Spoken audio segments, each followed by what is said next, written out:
Brett, let's jump into some NFL now and talk about some preseason week one thoughts because we got some looks at some rookies. I don't know. Justin Fields looked fantastic in Chicago. Trey Lance has a lot of people out on the West Coast talking for the 49ers, has local sports radio hosts even saying, why even start Jimmy G at all? Just go straight to Trey Lance. So it's going to be interesting, this rookie of the year race, I think, because if we might have a few quarterbacks to start in week one, which might not make this race as clear cut as was initially pictured by some people. Yeah, I mean, I think you're right. I think Trey Lance and Justin Fields both put good tape out there, showed they can do some things. Justin Fields showed an ability to create plays after the initial play breaks down. He had a rushing touchdown. Trey Lance, a long, deep passing touchdown over the top of the defense.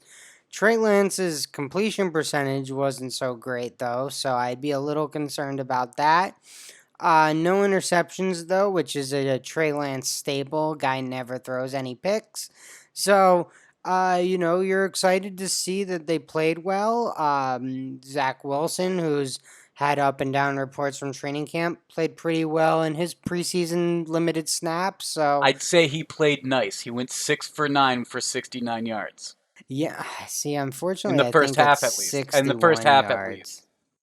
Oh, 63. 63, they did change it up, Yeah. yeah. So, Live on the broadcast, though, at halftime, they said 6 for 9, 69 yards. That was a pretty good way for Zach Wilson to start his career for the Jets, even though his BYU compatriots might not be so happy with the numbers.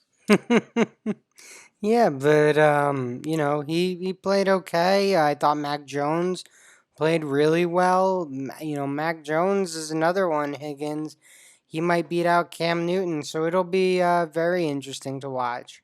And then the other name that's also in the mix is Najee Harris and Jamar Chase. I mean, Mac Jones is listed in the same odds of plus 1,000 with Jamar Chase, but Najee Harris, at least in Oregon, he's plus 800 odds for the Pittsburgh Steelers, which, I mean, if they go to the traditional steel curtain, have the hard-nosed running game that they tried to have with Jerome Bettis, Deuce Staley, and then they kind of lost way with that for a little bit. If they can bring that back and Najee Harris becomes their workhorse, you can absolutely make a case for a running back winning that as well. But it's going to be hard when you have 3, 4 quarterbacks to compete against. It could be very interesting, that Rookie of the Year race for sure. Yeah, definitely one to watch throughout the season. And there is one other NFL record that I kind of had a thought about on Saturday Night, Brett. The single season passing yards record. If you take a look at it, I think there is an argument that it could be broken. I mean, the passing yards record, it's been broken a few times in recent years. Jameis Winston just 2 years ago came actually pretty close to breaking it. And with an offensive coach like Sean Payton, now he's not going to have Michael Thomas as his leading receiver, which definitely hurts his potential to do it this year. But Jameis Winston with the New Orleans Saints has the potential to break this. And at plus 5,000 odds to be the passing yards regular season leader, at least that's what he is listed at in Oregon, he's behind a lot of names, Brett. And just overall, when we're talking about the passing yards record being broken, Oregon has a line out for that. And it's actually the most fair odds of any record being broken of the 4 that they list. They list passing, rushing, receiving, and then rushing and receiving yards record. And the passing yards record is, if you think it's going to be broken, it's plus 190. Anything else is plus 350 or higher for those other 3 records, and one of them's plus 1,200, so it's just, those are unlikely. The passing yards record, though, I think it's plausible. I think it's plausible. Am I talking out of my ass here, Brett, or am I making some sense? You're half talking out of your ass. So you're betting on a quarterback, or your thesis here is Jameis Winston to break the passing yard record. And I think you're right. I think with the 17th game, the passing yard record has a very good chance of being broken this year. I'd even say the plus 190 is a good bet, and you should go ahead and make that.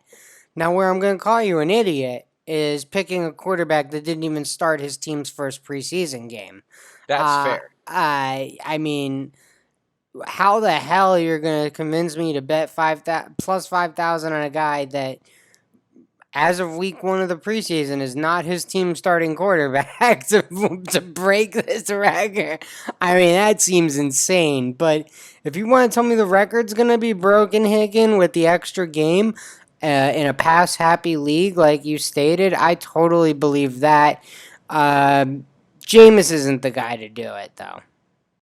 So the reason I bring up Jameis Winston is because he has the eighth highest single season passing yards number of all time.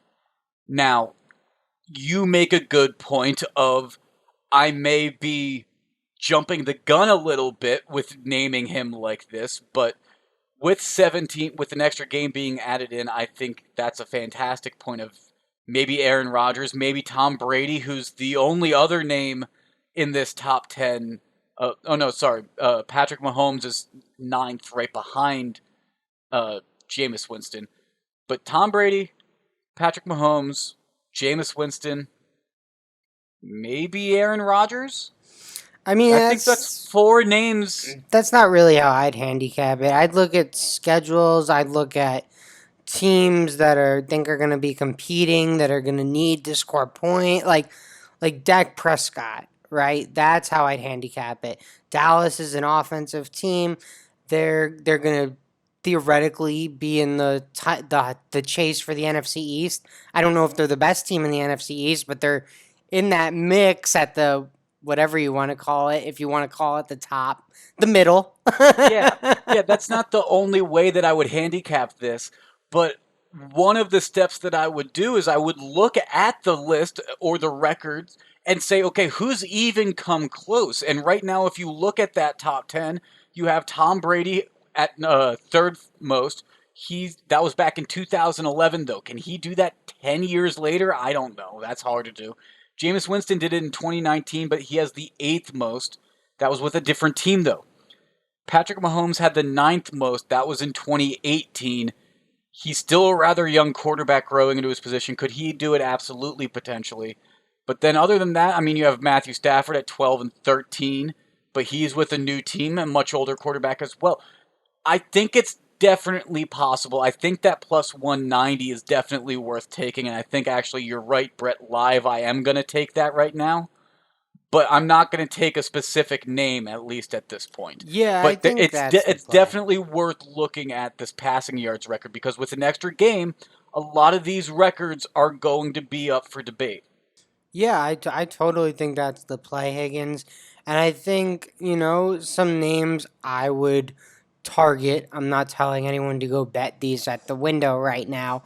But some names I might target would be a Dak Prescott, who I think is going to be competing for a division title. Justin Herbert may be a team whose defense I'm a little unsure about, who's going to need to score a bunch of points to make a wild card.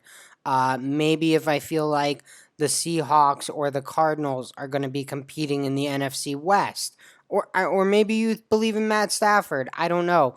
But one of those teams in the NFC West that'll be competing for a wild card or for the NFC West title. Like, I think you have to look in divisions that we think are going to be very close at the top, or like a team that is clearly fighting for a wild card because the Chiefs are in their division.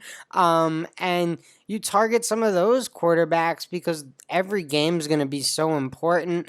That at week 16, 15, 16, 17, when, it's kind of coming down to the inches here, they're still going to be fighting and those games will matter. That's a great point as well. And right now in the preseason is a great time to just take a look at all of these futures markets at the books that you use. Try to find some value, try to see, and maybe make some predictions, maybe place some bets on some futures that you see having some good value in the preseason. But we got a long season ahead of us, that is for sure.